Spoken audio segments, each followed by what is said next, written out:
Welcome to Capitol View, the program where we talk about state issues, sometimes federal issues, and how they just might affect your life. I'm Bernie Schoenberg, political writer for the State Journal-Register. Things are continuing to go in very uncertain ways in the country and the state, and here to talk about these things with me today, Dave Dahl is back. He is a reporter in Springfield for WTAX Radio. Hello. Hello, Dave, whose voice is also heard on many other stations that use his fine reporting. Dave, welcome to the show. Thank you. And Peter Hancock is back. He is with a State House reporter for Capitol News, Illinois. Peter, welcome to you. Good to see you, Bernie. Okay, well, as we speak, we're, I think, about 6 weeks out from, some schools are starting to have sports practices. We don't exactly know what the 850 districts in Illinois are going to be doing about getting back to school. But Peter, President Trump this week made it very clear he wants schools to open. Vice President Pence said the same thing. They said the CDC was going to rewrite some rules to make it easier to understand, because the president thought it was too complicated. But I don't know that the Illinois Pritzker administration has put out, I think, some very detailed rules for schools to open. We're still a little uncertain as to what the districts will do, district by district in Illinois. That's right, Bernie. We are uncertain. And in Illinois, they're kind of leaving it up to each district.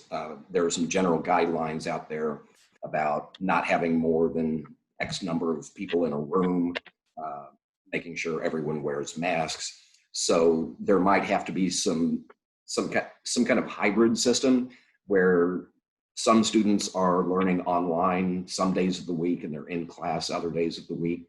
You know, there are 14,000 school districts across the United States. Each one has its own superintendent. Each one has its own board of education. They're the ones who are going to make the decision. So the president of the United States really doesn't have that much to say about how schools reopen. Yeah, interestingly, he talked about in one of his tweets withholding funds if schools don't do what he wants in this, although I guess it's a very low percentage of federal funding for schools because it's mostly property taxes and then state funds. Yeah, the two big sources of federal funding are Title I money, which goes to schools that have a very large percentage of students on free and reduced price lunches. And then there's, the school lunch program. And I think to withhold funding for school lunches would be extremely unpopular. And as far as the Title I money goes, it's a very small percentage of an overall school district budget, depending on the district. Well, I know parents and all of those students who are watching this show will be very interested in how things develop in their local areas as time goes on. Dave, go ahead, Dave. Yeah, this is a local issue if you've got kids in your house, so a lot of parents are concerned about it. And I guess one of the superintendents in the Chicago suburbs is getting hate emails over it, and maybe worse, from some of the parents in his own district. Yeah, and it is a tough situation. And it's also, the president clearly wants the economy to be open. For the economy to be open, people have to be at work. If daycare options are lowered because of the COVID-19 problem, and parents have to stay home or can't get to certain kinds of jobs, having kids in school is clearly back to a certain kind of normal, but we don't know exactly when normal is going to be. Or what I imagine there are a lot of parents who are just really anxious to get those kids out of the house, and for them not to be responsible for being homeschool teachers. Yeah, it is. But at the same time, you also don't want the kids, bringing COVID-19 germs back into the house, especially, if there are elderly people or people with underlying conditions in the home. So there are a lot of things to weigh on both sides. There are, and it is a raging argument going on, and it will continue. And when I say raging, of course, some people use that as the way the pandemic is spreading across some south and western states.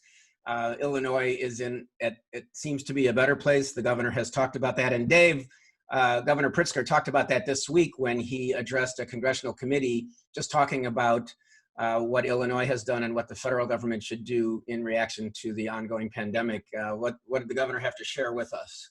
Well, some of the questioning was along the lines of, Governor Pritzker, why are you so awesome? And he did talk about the mask rules that, came into effect rather early. and how well Illinois has been doing at social distancing, et cetera, et cetera.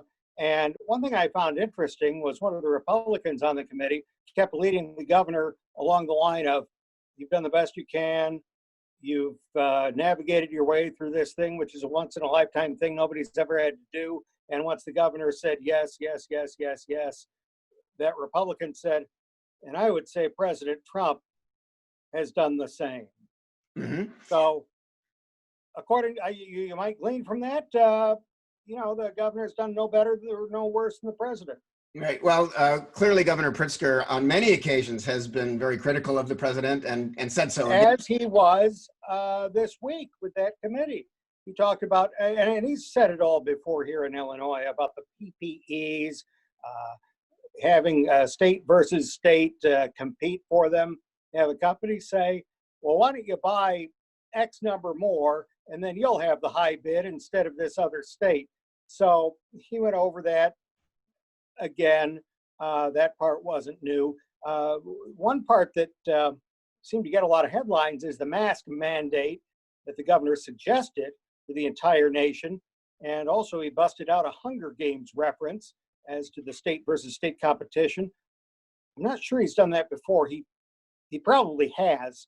Yeah, it sounded a little familiar to me. Maybe one of the 63 afternoon press conferences about COVID, but because obviously Illinois, they were competing not only with other states, but sometimes with other countries and the federal government itself that was trying to buy, masks and gowns and things. I think it was more than 63. Oh, that could be. Maybe that was just one that I noted at the time when Right. my radio would go on in the afternoon. Oh, yeah. Peter, speaking of Illinois does have the requirement under phase 4, I believe, that you're supposed to wear a mask when you can't social distance and you're out in public. Although, as our local health director, Gail O'Neill in Sangamon County told me just this week, there are no mask police. There isn't really any enforcement of this. And obviously some stores and restaurants are handling this in different ways. Some are requiring their employees to wear them, some are not. Some are requiring their customers to wear them, some are not. But one thing we do know is that State Representative Darren Bailey has continued to move forward with a lawsuit saying that the governor overstepped his bounds and going beyond 30 days in ordering people and businesses to close and people to act certain ways in this situation. So, Peter, give us a little update on where the lawsuit situation stands. Well, he filed, Darren Bailey filed his case in Clay County, a downstate county that's a little more conservative. And he initially won on some of the arguments. It was supposed to go to the Court of Appeals, but at some point the Attorney General tried to move it over to federal court because he thought there were federal constitutional issues involved. The federal court kicked it back. And so it's back at the district court level, or the circuit court level. And there is still one issue hanging out there that the judge needs to rule on so that the state can appeal again to the Court of Appeals. Oddly, the deadline for the state to respond to the Court of Appeals has already passed. Mm-hmm. They thought they were going to get the case kicked up to federal court, and they didn't. But there are some other cases out there that they can respond to. And the question now is whether or not the circuit court ruling applies statewide, or does it apply only in Clay County? Yeah, and that's the ruling that basically says that the governor did overstep his bounds, and so nothing applies to anybody. Yeah, and the governor's position on this has always been that many times in the past, disaster declarations have been rolled over when there are floods, tornado damage, or whatever. You can roll them over in 30-day increments. The statute is really not very clear on that. But I do think that, by the time it gets to the appellate court or to the Supreme Court, I think Pritzker is on some pretty solid ground that there was a continuing emergency that lasted beyond 30 days and continues to last today. So I think he's probably on pretty solid ground there. All right, well, we'll see where that goes as time goes on. And as we know, certainly in the Springfield area, people are following these rules kind of as they wish anyway. So we'll see where it goes. I have been noticing that when I go to my neighborhood grocery store, a month ago, 100% of the people in the store were wearing face masks. I was there yesterday. It's probably down to about 60 or 70% now. The store is not kicking people out for not wearing masks, but it's a pretty spacious place, so it's not that hard to stay 6 feet away from people. Yeah. There's another restaurant that I'm sure you've been to right across the street from the Capitol. They have outdoor dining. They still haven't opened up for indoor dining. But even in the outdoor dining, nobody is wearing a mask, which is still strongly recommended. You know, you can take your mask off while you eat, but while you're speaking, you know, you're supposed to have it on. Of course, it is an outdoor setting, so it's probably not as dangerous as it would be if they were seated indoors. Yeah, Peter, I'll stick with you for a minute on the question of lawsuits and stuff. The Illinois Republican Party a few weeks ago filed its own lawsuit saying that because churches can have more than 50 people or whatever, and the governor loosened up, that political gatherings like the state Republican Party convention, which they had to hold virtually, should have been allowed to be open, and other political events should be allowed to be open. I think there was one county event up in the Chicago area that wanted to do that over July 4th. There was actually a request to new Supreme Court Justice Brett Kavanaugh to take that in an emergency case, and he did not. And he's, you know, considered, certainly if, you know, he was one of the president's picks, and certainly considered a good Republican. At the U.S. Supreme Court level, each justice is responsible for emergency appeals out of specific circuit courts, and Brett Kavanaugh is responsible for the 7th Circuit, which Illinois is in. Emergency appeals of that nature, they rarely get through at all. And I just think there was no appetite at the Supreme Court to take on that issue. And so they did not. They're doing some other stuff lately, but not that. Dave, do you know, we know that, gosh, the election is less than 4 months away now. In November, and a big issue on the ballot is going to be the constitutional amendment for a progressive income tax. Unlike something I heard a radio host in Springfield say, the legislature can now raise or lower taxes, but only at a flat rate, so that all taxes on individuals would have to go up or down at the same rate. Whereas if you take out the flat tax requirement in the 1970 Illinois Constitution, you can have different rates, a graduated rate. You can charge as the governor wants to do, and as the legislature has already passed legislation to do. If the constitutional amendment passes, you can charge people who make more money a higher rate on what they make. So anyway, Dave, a group of folks, including the State Chamber of Commerce, the Illinois Farm Bureau, the National Federation of Independent Business, and another, I think it's a manufacturing group. Technology and Manufacturers. Right, Steve Rauschenberger's in charge of that. Yeah, former state senator. They had a virtual and in-person press conferences at 4 places at once to make the case to vote no on the tax. How'd that go? Predictably, you can't trust Governor Pritzker and the Democratic-led legislature to keep their promises. It's not going to be the top 3%. It's going to creep down into everybody else. It's going to hurt small business. They even got to, it's a gateway to the retirement, taxing retirement income in Illinois.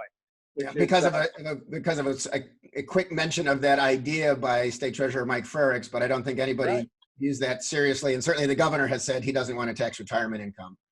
Well, there are groups against the graduated tax, noprogressivetax.com, certainly took the retirement issue seriously, and they want you to as well. Now, depending on if you use the extra time or not, we're just finishing with the 1040s.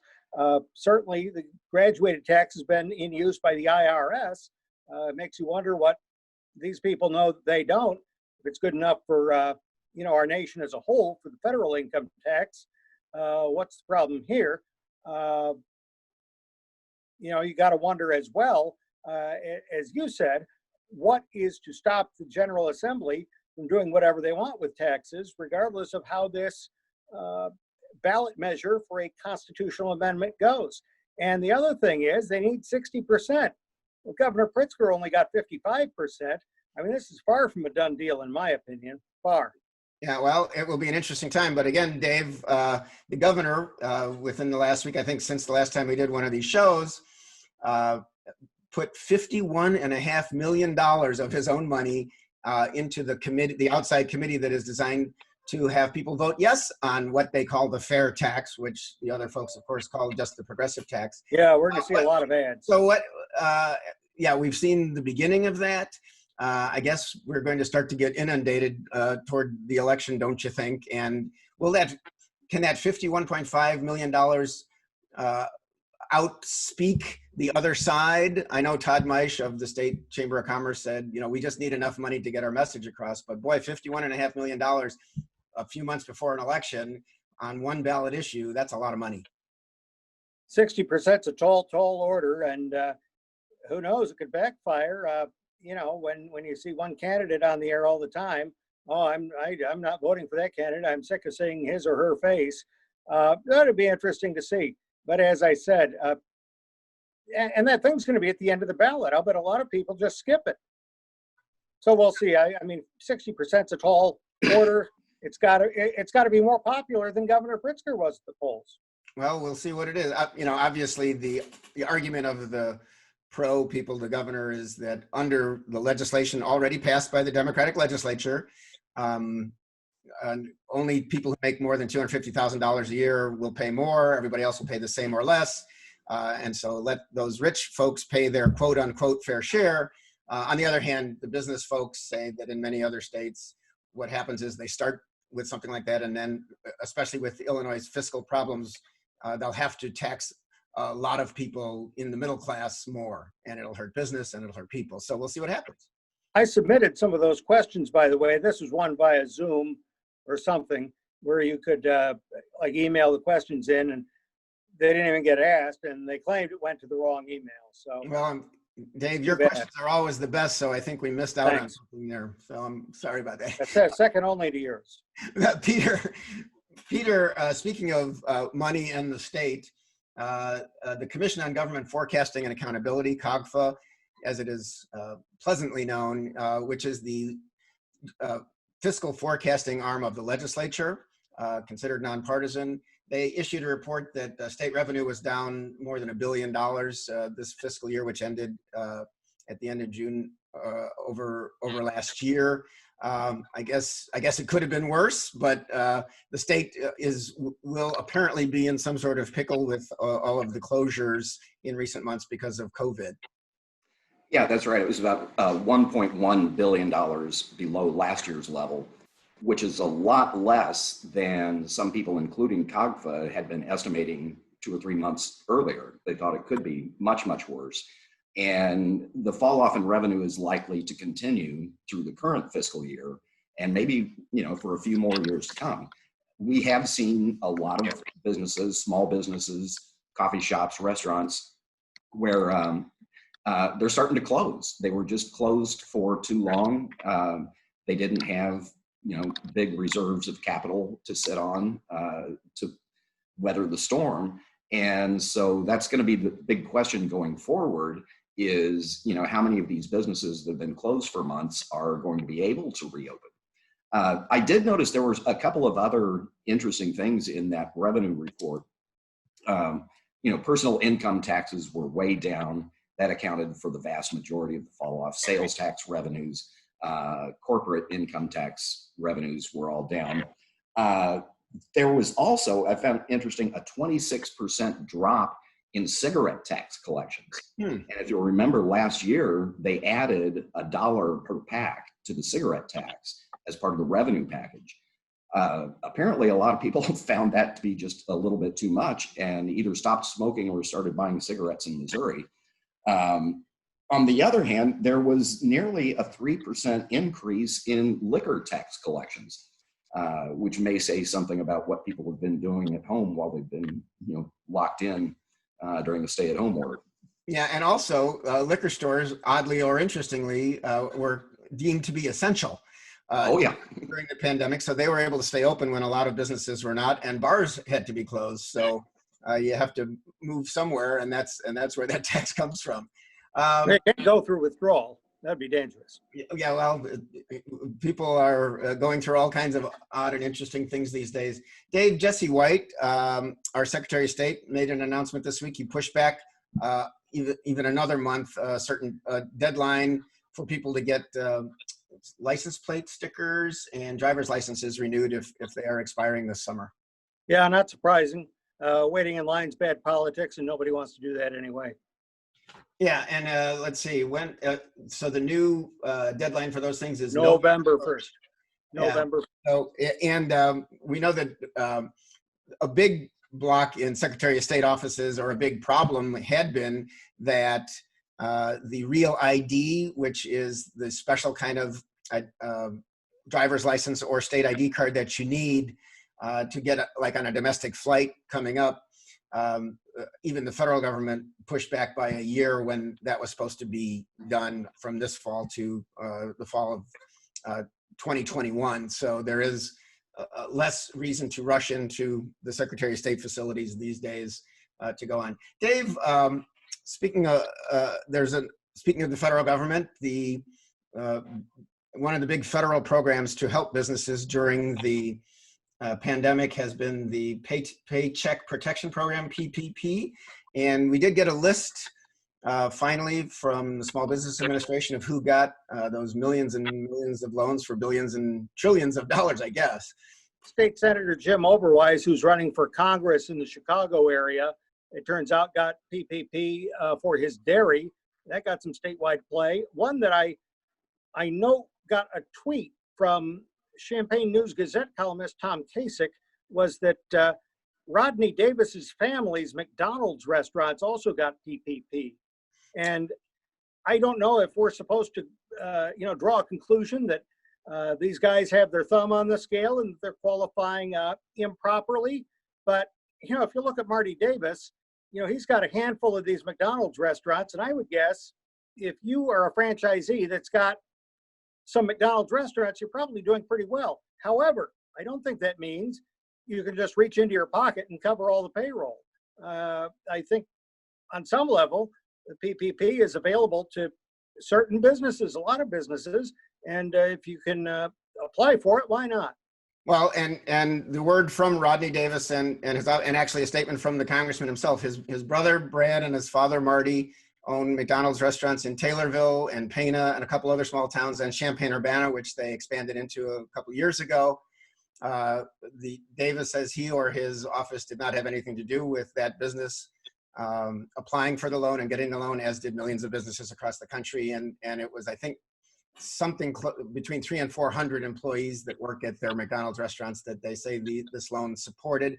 This is the kind of loan that may or may not have to be paid back. There's still some questions even for the business owners that got them, but if you supported jobs and kept going, you're probably okay. But yes, it is an interesting, it's people are looking at this, obviously, because these loans went out, there's so much money and they went out so fast that some people whose names we know got them. Now, did you put that material in any of your stories? Should be in by this weekend, but Okay. Yes. I don't know when to find you anymore. But nevertheless, it was often on Sundays in the column, or stories during the week. It was in this tweet by Tom Kasich, and I did a Google search. I don't think it even got into an article in the News-Gazette, but and Channel 3. I think it's interesting, and certainly people have opinions on it. Yeah, Channel 3, WCIA did a story on it as well. I think because the business was, the name of the business was known in Champaign when they moved in there a couple weeks ago. Peter, marijuana sales, which are now legal in Illinois, hit a new high for the first half of the year, more than $47 million. This is, I guess, good news for the state. May fit right in with the liquor numbers. I don't know. Yeah, the pandemic doesn't seem to have done anything to the demand for marijuana. And again, I'll just go back to the fact that, people are stuck at home for a very long time, and that's one of the things they're allowed to do. So it'll be interesting to see, the state gets a sizable slice of the revenue off of that, and that money is supposed to be reinvested in underserved communities. So it appears to be a successful program, at least at this point. Okay. As we finish, I'll just mention that the junior senator from Illinois, Tammy Duckworth, as we speak, is still in the mix for being considered as vice presidential candidate with Joe Biden. She in a CNN interview said something about we would have to discuss when asked about tearing down a statue of George Washington. That made Tucker Carlson on Fox News attack her as hating America. The president said something similar, or his campaign did. Joe Biden backed her up, given the fact that she had a grievous injury fighting the Iraq War, and she's fighting back against this situation. So it's just an interesting situation and ongoing. With that, Dave Dahl and Peter Hancock, thank you for your contributions today. I'm Bernie Schoenberg. Thank you all for watching, and we'll see you next time on Capitol View.